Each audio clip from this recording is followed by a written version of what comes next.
الحمدللہ رب العالمین والصلاة والسلام علی رسول الکریم اما بعد فاعوذ باللہ من الشیطان الرجیم بسم اللہ الرحمن الرحیم۔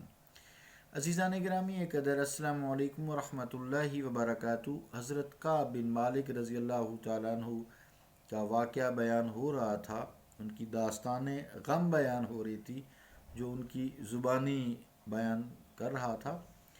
تو آپ فرماتے ہیں کہ یہ رمضان کا مہینہ تھا۔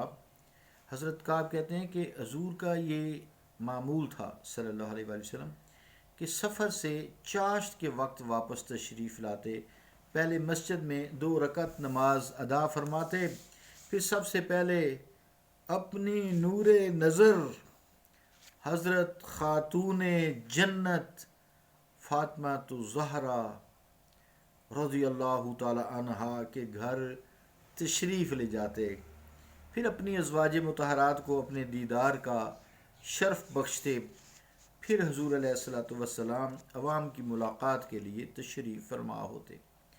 پیچھے رہ جانے والے آئے، جہاد سے پیچھے رہ جانے والے غزوہ تبوک سے آئے، قسمیں کھا کھا کر بہانے بنانے لگے۔ ان کی تعداد 80 اور 85 کے قریب تھی۔ جو شخص اس قسم کا عذر پیش کرتا، حضور علیہ الصلوۃ والسلام رحمت العالمین جو ہیں عذر کو قبول فرما لیتے اور بیعت فرما لیتے اور ان کے لیے دعائے مغفرت کرتے، ان کی خفیہ نیتوں کو اللہ تعالیٰ کے سپرد کر دیتے۔ فرماتے ہیں کہ پھر میں حاضر خدمت ہوا، سلام عرض کیا، حضور علیہ الصلوۃ والسلام نے تبسم فرمایا، لیکن اس تبسم میں حضور علیہ الصلوۃ والسلام کی ناراضگی کی مجھے جھلک نظر آئی، ناراضگی جھلک رہی تھی۔ فرمایا آگے آؤ۔ میں آگے بڑھا، حضور علیہ الصلوۃ والسلام کے قدمین شریف کے سامنے بیٹھ گیا۔ حضور نے مجھ سے رخ انور موڑ لیا۔ میں نے عرض کی یا رسول اللہ، حضور نے اس غلام سے رخ انور کیوں پھیر لیا ہے؟ بخدا نہ میں منافق ہوں اور نہ میرے دل میں کوئی شک پیدا ہوا اور نہ میں نے اپنا عقیدہ بدلا۔ حضور نے فرمایا پھر تم جہاد سے کیوں پیچھے رہ گئے؟ کیا تمہارے پاس سواری کے لیے جانور نہیں تھے؟ میں نے ادب سے کہا، عرض پیش کی، بے شک میں نے سواری کا جانور خرید لیا تھا، مگر اس وقت میں کسی دنیا دار کے سامنے بیٹھا ہوتا تو آپ دیکھتے کس طرح میں چرب زبانی سے کام لیتا اور اس کا غصہ کافور ہو جاتا اور وہ مجھے ہر قسم کی غلطی سے بری کر دیتا، بری ہو جاتا، میں مجھے چھوڑ دیتے، کیونکہ مجھ میں مناظرہ کا بڑا ملکہ تھا۔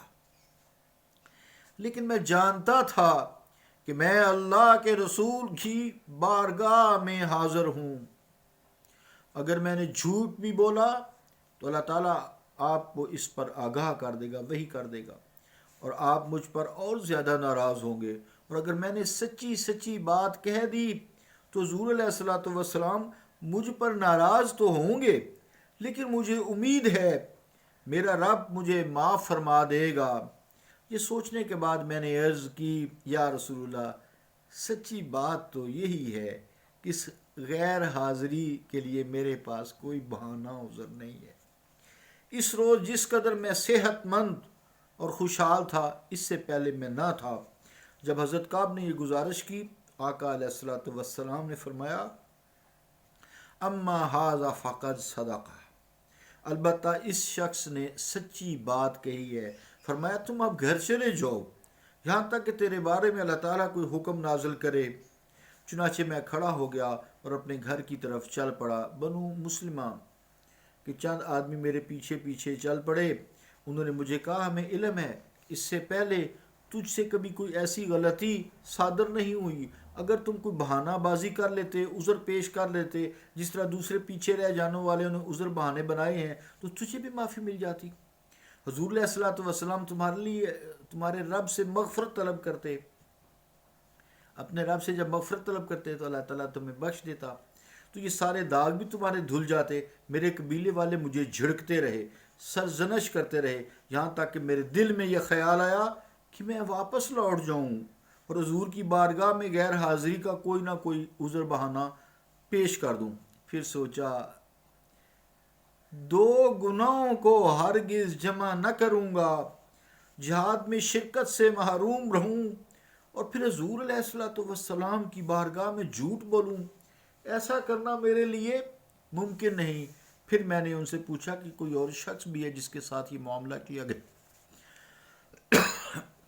انہوں نے کہا 2 آدمی اور ہیں, انہوں نے بھی اس طرح عرض کیا جس طرح تو نے عرض کیا.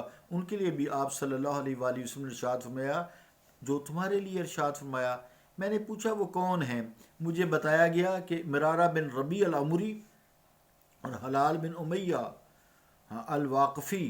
دوسرے ساتھیوں کا حال یوں بیان کیا گیا ہے کہ اس عزیزان گرامی کے در چونکہ وقت پورا ہوا, آج کافی لمبا یہ ہو گیا ہے, واقعہ ایسا تھا. انشاءاللہ تعالیٰ یہ باقی کا جو واقعہ ہے یہ میں کل بیان کروں گا. البتہ حضرت کعب بن مالک رضی اللہ تعالیٰ عنہ نے فرمایا کہ جس باغ کی وجہ سے میں جہاز سے پیچھے رہ گیا میں اللہ کی راہ میں صدقہ کرتا ہوں. سبحان اللہ. صلی اللہ تعالیٰ علی رسول خیر خلقہ وعلی آلہ واصحابہ اجمعین برحمتک یا ارحم الراحمین.